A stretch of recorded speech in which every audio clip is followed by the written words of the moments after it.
तू जाके सलाद देखा, तबले हम सब्जी देख लेते हैं। जी।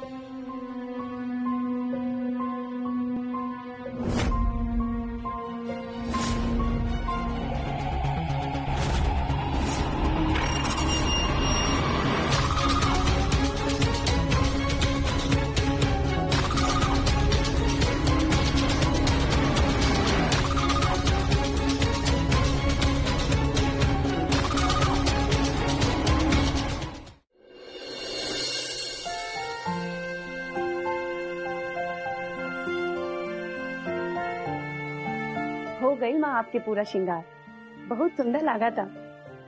जवान औरत के कान कट जाई। बड़की दुल्हन, तहार कहे के का मतलब बा?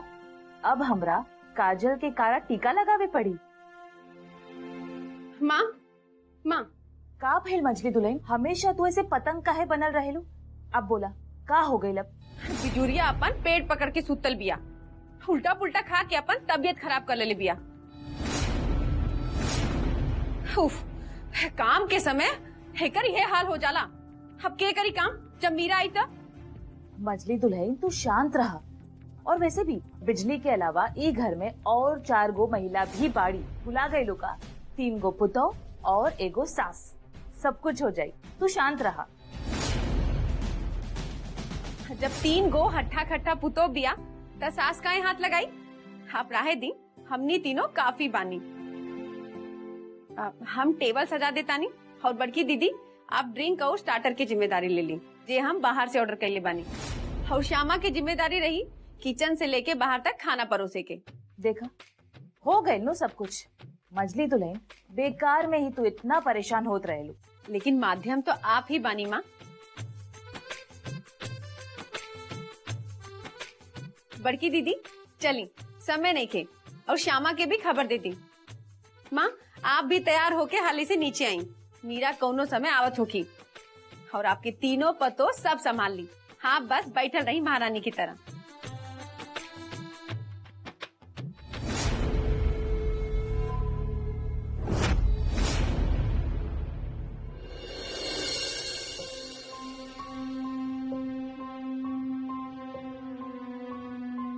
जेकर रंग चित पर कबो ना चढ़ी, उ लड़की के रूप कबो सोहाई का कबो ना। हम मानतानी बात के निखिल अब विवाहित हो चुकल बा, लेकिन ई ब्याह कबो प्यार रहे ही ना। ये तो सिर्फ और सिर्फ समझौता रहे।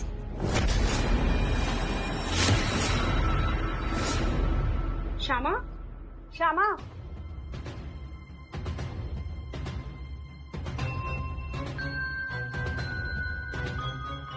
श्यामा, का भइल बा बड़की दीदी?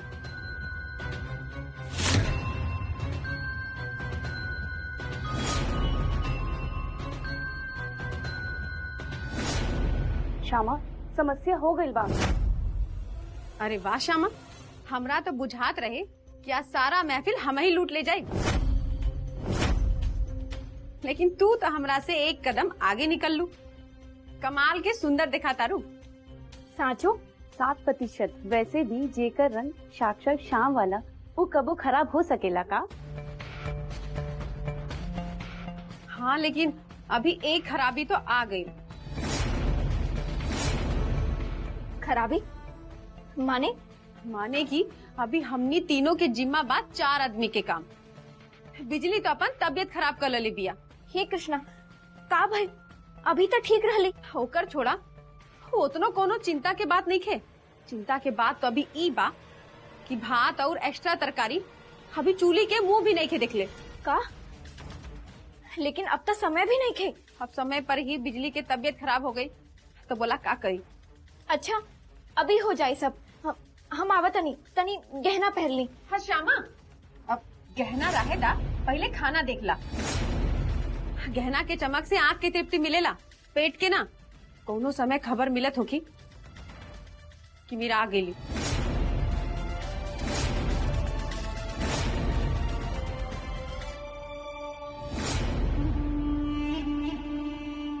ठीक बा, चली फिर पहले रसोई निपटा ली। हाँ ठीक बा।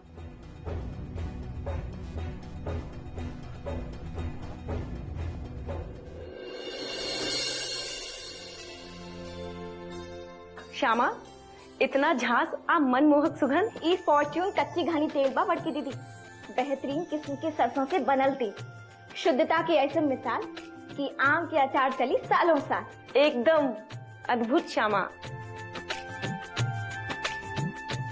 अरे श्यामा, छोटका बब्बा तने चख के तो देखी। अरे ना भौजी, पराठा में कोनो स्वादे नहीं खे, एकरा से नीमन नहीं होखी कि हम भूखे ही रह जाएं। माया, पराठा साथे तनी आम के अचार दे दा बबुआ के। ना ना, पता ना कौन अनाप शनाप तेल में बनेले होखी। एकदम ना मजली दीदी, ई फॉर्च्यून कच्ची घानी तेल बा, ऊंचा गुणवत्ता वाला शुद्ध सरसों तेल। शुद्धता तो समझ में आ गई, लेकिन स्वाद के का? स्वाद हम परख लेता नहीं।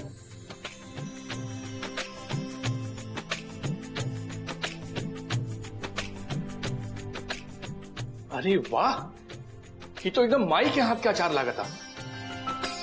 वह सुगंध, वह झांस और वह स्वाद एकदम प्रामाणिकता के साथ।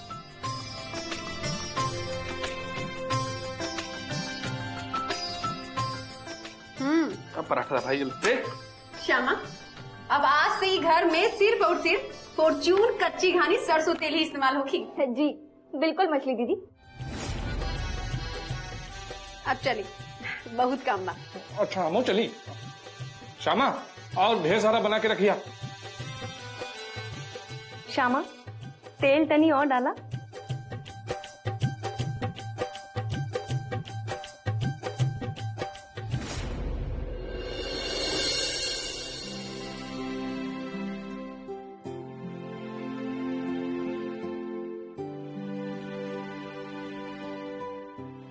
बड़की दीदी, दया करके ही सारा गिलास ले जाके साइड टेबल पे रख दी, फिर ऐसे बार बार खोजे के ना पड़ी। हाँ माया, एकदम ठीक।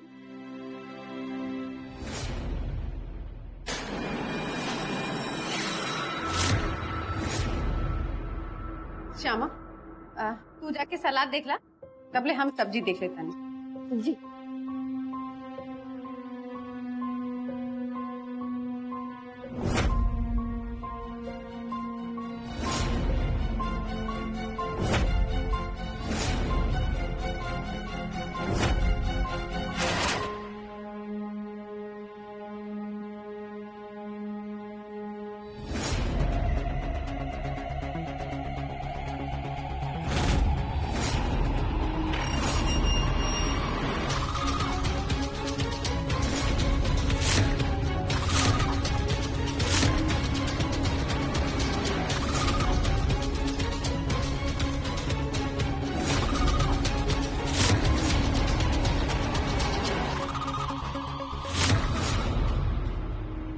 सलाद तैयार बा मछली दीदी। बहुत अच्छा। श्यामा, अब तू सब्जी देखना और लगातार चलावत रहिए, ना तो सब्जी जल जाए। जी अब आप बड़की दीदी, हम आटा गूंद देता नहीं। चला, अब सब काम सेट हो गई, अब हम जाता नहीं बाहर। और श्यामा, तू बाहर आवे से पहले अपन केस ठीक कर लिया, पाए से तनी ऊट पटांग बुझाता, वैसे हाथ से ठीक हो जाई, तनी सन ऊपर कर लिया। जी थैंक्स मछली दीदी।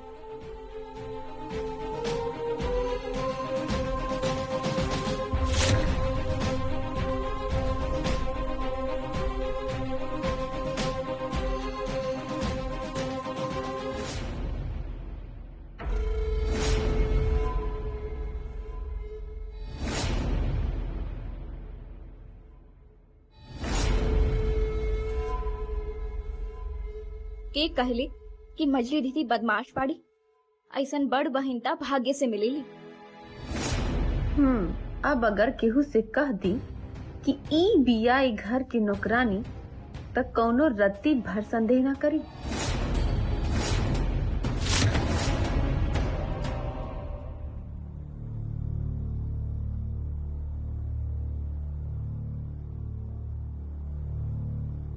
अरे निखिल, तने फोन करा नु मीरा के और पूछा कि कहाँ तक पहुँचल भी आओ। अरे माई पा, हमरा पास नंबर नहीं के। का है? अरे सालों हो गए बात कैले, मुलाकात कैले, तो का करब नंबर, कहाँ से आई नंबर? निखिल, ऐसे नौबत आयल कहाँ से? बात होत रहे के चाहिए नो, तारा याद नहीं थे का? एक जमाना में तो हर सबसे सबसे निमन दोस्त रही हो। माई अक्सर ही कुछ दोस्ती मंजिल से महरूम रह चला।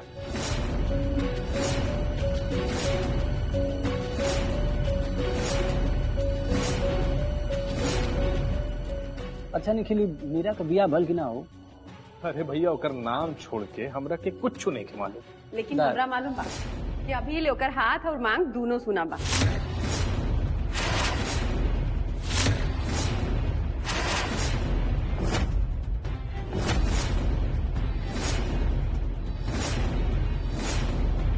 जब जिंदगी से निराशा मिलेला तो ऐसे नहीं होला। दोनों माई बेटी मुंबई चल गए रही। जब हमारी दुलरुआ देवर जी उस समय बिया करे खातिर मना कर दिले रहले। बिया और करियर में करियर जीत गई। बस मछली पहुंची, टॉपिक के बदल दी तो बेहतर होगी। काहे खातिर ही केहू के व्यक्तिगत मसला है और हम व्यक्तिगत रूप से शादीशुदा बानी। Happily married person, please. अच्छा सॉरी, दोबारा ये बात पे चर्चा ना होगी। आप खुश? थैंक यू मुझे।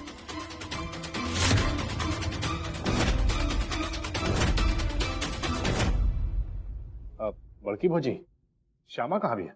अरे निखिल देवर जी पूछी मत, भारी झमेला हो गई रहे। फिर अचानक से बिजली की तबीयत भी खराब हो गई और किचन में बहुत सारा काम भी रहे। तो हम अमाया श्यामा तीनों बहू मिल बांट के सारा काम कर ली और श्यामा किचन में होगी। आप चिंता ना करिए, सब जल्दी हो जाए। आप यहीं रुकी, हम देखा तानी श्यामा के। अरे बड़की दीदी, ये फोन के जमाना में अपन पैर के काहे कष्ट देता नहीं। हम फोन करके बुला देता नहीं। मीरा भी गेट तक पहुंच गल होगी।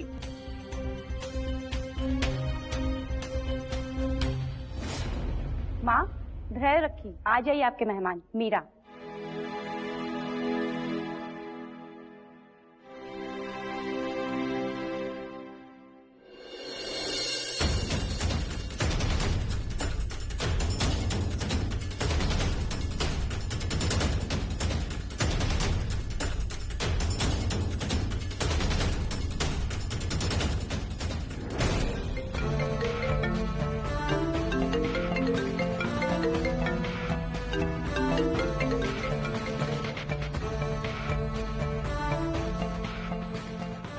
हेलो, हाँ मछली दीदी।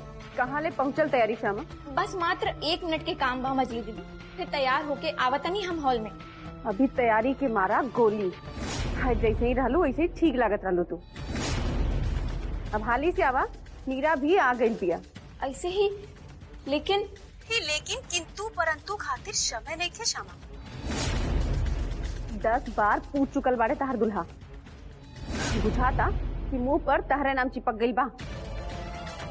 अब आवा हाली से, ना तो अगर बुरा मान गईले तो एक अलगे बखेड़ा खड़ा हो जाए। परान छूटा था उनके तहारा अपन बचपन के दोस्त से मिलावे खातिर। हाली से आवा, समय नहीं खे। जैसन बाड़ू वैसे चलावा। अच्छा ठीक बा, आवतनी हम।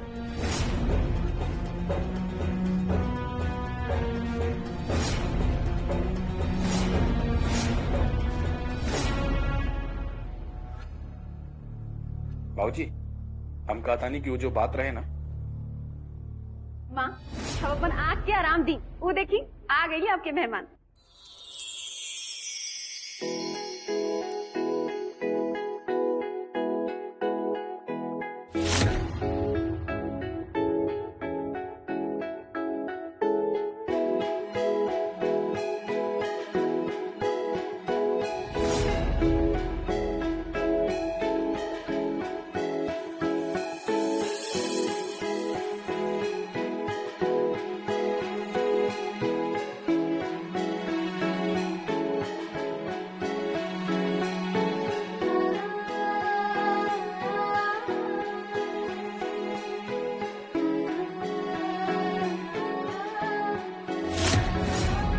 इतना साक्षात अप्सरा बुझातिया।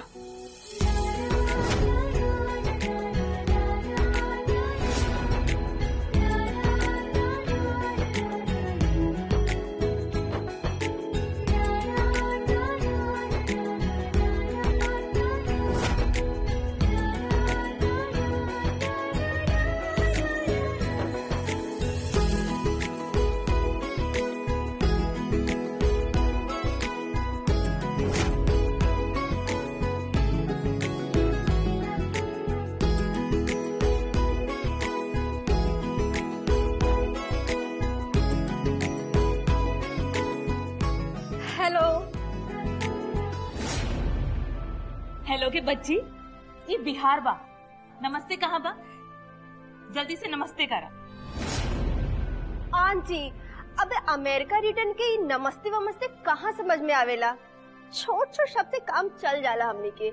आज जैसे कि ब्रदर के ब्रो, इंट्रोडक्शन के इंट्रो, और नमस्ते के हाय, हेलो। एकर मतलब ई बा कि उम्र बढ़ल जाता और शब्द के साइज छोट हो जाता। तुम्हारी सब मस्ती अभी तक गई नहीं खेनू, एकदम वैसा ने बाड़ू।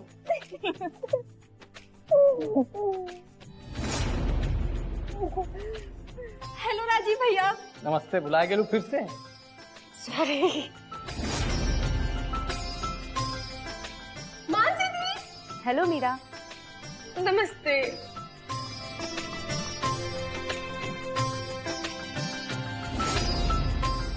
तहार ई सब शरारत ही तो ई घर आंगन हमेशा याद करत रहे मीरा।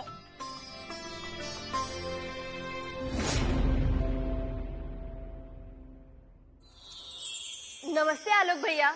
नमस्कार। एंड ऑफ कोर्स निखिल, जेकरा वजह से आप सबसे परिचय भइल रहे।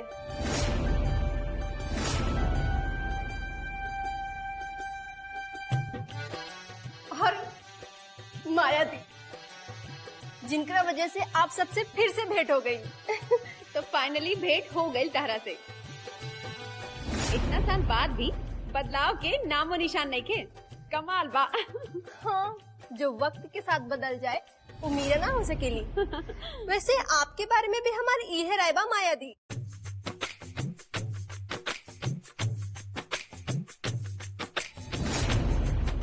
अगर तू लोग के मेल मिलाप खत्म हो गए लोग है तो हमू मिल ली अपना झांसी के रानी से।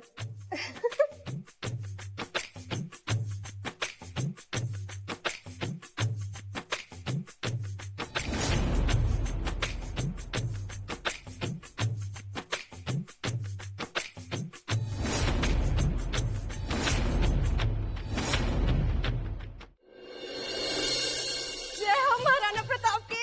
जय।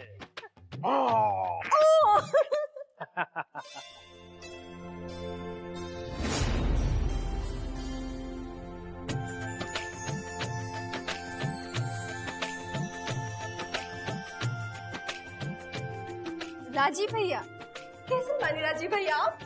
खुदे देखा, बताओ कैसा नहीं? हमरा से 19। ई 19 ना, आप 20 बानी।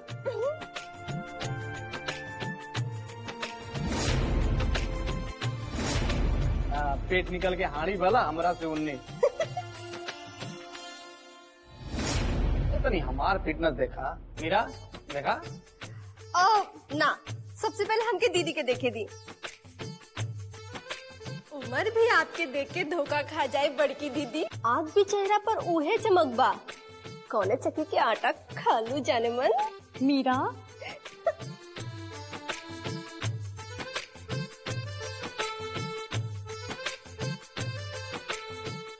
साचो, आज आप सबसे मिलके तो हमार दिन बन गई। आज सबसे भेंट कहाँ भइल तार?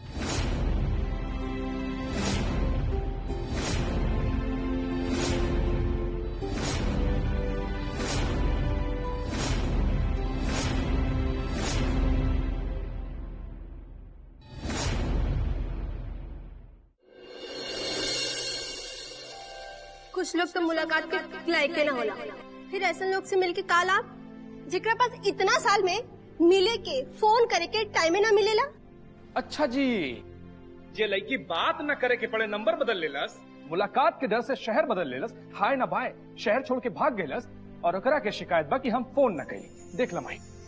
आहा, एक तो चोरी, ऊपर सीना चोरी। आप ही बताइए आंटी, आजकल के सोशल मीडिया के जमाना में जहाँ फेसबुक, ट्विटर, इंस्टाग्राम इतना कुछ बा, अगर कोई मिले के चाहिए ना, बात करे के चाहिए ना, तो खोज ली, जवाब दी। अरे खोजत होती हैं लोग, हम इतना बेकार इंसान नहीं थे। अब मैं बता दा इनकरा के।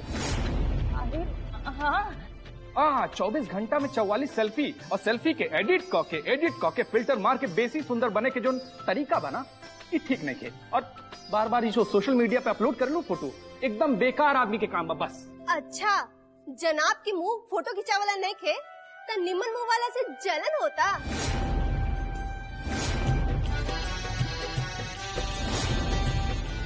ओ हेलो, अपना आपके सुंदर बनावे की जरूरत नहीं के हमरा के, नेचुरल ब्यूटी बानी हम। का नेचुरल ब्यूटी? अरे बाप रे बाप, गलत फहमी के शिकार हो गई बाड़ू तू, समझ में आइल? भाई देखना, नेचुरल ब्यूटी यू टू।